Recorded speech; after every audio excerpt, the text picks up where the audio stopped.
আগরতলা শহরে পরিশ্রুত পানীয় জল সরবরাহের লক্ষ্যে ৩৬টি প্রকল্প হাতে নিয়েছে পৌর নিগম, জল বোর্ড ও স্মার্ট সিটি। তবে সবকটি কাজ শেষ করতে হলে জনগণকে কিছুটা সময় দিতে হবে এবং ধৈর্য ধরতে হবে। ৩৩ নং ওয়ার্ডের অন্তর্গত ভট্টপুকুর কালীটিলা এলাকার জলের সমস্যা সমাধানে নির্মিত জলের ট্যাঙ্ক পরিদর্শন করে এমনটাই বলেন মেয়র দীপক মজুমদার। আগামী ১ থেকে ১.৫ মাসের মধ্যে এই প্রকল্পটি চালু হলে ২০০টি পরিবার উপকৃত হবে বলেও জানান তিনি।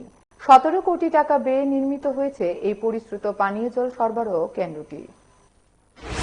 আগরতলা পৌর নিগমের ৩৩ নম্বর ওয়ার্ড অন্তর্গত এই ভট্টপুকুর এলাকা কালবিলি এলাকা জলের যে ক্রাইসিস ছিল বা এলাকার মানুষের চাহিদা বা সমস্যা ছিল সেই সমাধানের জন্য আমাদের এখানে একটা মডিফাইড আইআইপি তৈরি করা হচ্ছে। আশা হচ্ছে আগামী ১ থেকে ১.৫ মাসের মধ্যে এটা টোটালি আমরা সাপ্লাইটা করতে পারবো। এখানে প্রায় ২০০ পরিবারের মতো উপকৃত হবেন যাদের জলের ক্রাইসিস ছিল, বিশেষ করে কালবিলি এলাকা। এই সাউজলের মধ্যে আরও ৪টি মডিফাইড আইআইপি তৈরি হচ্ছে, যাতে এই এলাকার যে মানুষের যে সমস্যা পানীয় জলে, বিশুদ্ধ পানীয় জলে, সেটা পূরণ করা সম্ভব হবে।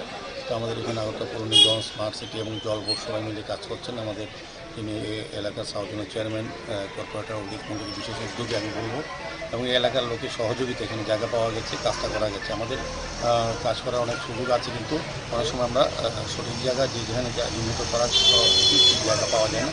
সেক্ষেত্রে এলাকাবাসী এবং কর্পোরেটর সহ আমাদের রেজিস্ট্রেশন কমিশনার সাহেব আছেন, জোনালের আমাদের আধিকারিকরা, আমাদের এগ্রিকালচার ইঞ্জিনিয়ার আছেন, জল বোর্ডের আধিকারিকরা আছেন। সার্বিকভাবে আমি বলবো যে একটু সহযোগিতা করতে হবে এলাকার মানুষের।